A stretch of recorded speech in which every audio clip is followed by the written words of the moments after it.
இன்னைக்கு டக்குன்னு ஒரு பிரேக்ஃபாஸ்ட் ஆர் டின்னருக்கு ஒரு ரெசிபி பார்க்கலாமா? இதில் நான் 2 மெயின் இன்க்ரீடியன்ட்ஸ் ஆட் பண்ணியிருக்கேன். இதுக்கு ஃபஸ்ட்டு நான் வெங்காயம் சின்ன சின்னதாக நறுக்கிக்கிறேன். ஒரு கடாயில் தேங்காய் எண்ணெய் ஆட் பண்ணி கொஞ்சம் கடுகுளுந்த பருப்பு, கடலை பருப்பு இது 2யும் ஆட் பண்ணி நல்லா வதங்கினதுக்கு அப்புறமா இன்னைக்கு நான் வரமிளகாய் இந்த ரெசிபிக்கு ஆட் பண்ணிக்கிறேன். ஸோ 2 வரமிளகாய் ஆட் பண்ணிவிட்டு கட் பண்ணி வச்சுக்கிற வெங்காயம் போட்டு வதங்கும் போது உப்பு கொஞ்சம் மேக்ஸிமம் நான் கல்லுப்பு தான் எல்லா ரெசிபிக்கும் ஆட் பண்ணுவேன்.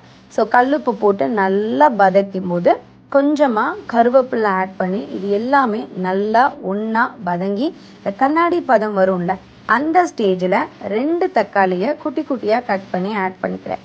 இப்போ இந்த ரெசிபியோட ஹீரோ அப்படின்னா அது 2, ஒன்று கோதுமை ரவை, இன்னொன்று பாசிப்பருப்பு. ஸோ கோதுமை ரவை டயட்டுக்கு கண்டிப்பாக சப்போர்ட் பண்ணும், ப்ரோட்டீனுக்கு பாசிப்பருப்பு எடுத்துக்கிறேன்.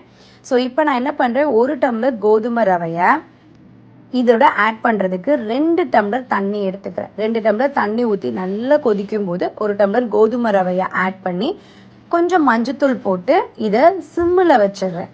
இன்மிடலில் குக்கரில் நான் என்ன பண்ணேன்னா பாசிப்பருப்பு 1/4 டம்ளர் போட்டு தண்ணி லைட்டாக ஊற்றி 2 விசில் வெந்த உடனே விசிலை எடுத்து விட்டுட்டு இந்த ரெசிபியோடு அதை ஆட் பண்ணிடுறேன். ஸோ நல்லா கெட்டியாக வாசமாக சூப்பராக டேஸ்ட்டாக டக்குன்னு மேக்ஸிமம் 5 to 7 மினிட்ஸ் தான். இந்த 5 to 7 மினிட்ஸில் எம்மியாக ஒரு பிரேக்ஃபாஸ்ட் ரெடி. இது டின்னருக்கும் நீங்கள் சாப்பிட்லாம், பிரேக்ஃபாஸ்ட்டுக்கும் சாப்பிட்லாம். இதில் கேரட், பீன்ஸ், பட்டாணி ஆட் பண்ணலாம். இன்றைக்கி நான் எதுவும் ஆட் பண்ணல. அதெல்லாம் ஆட் பண்ணி ஃபைனலாக கொத்தமல்லி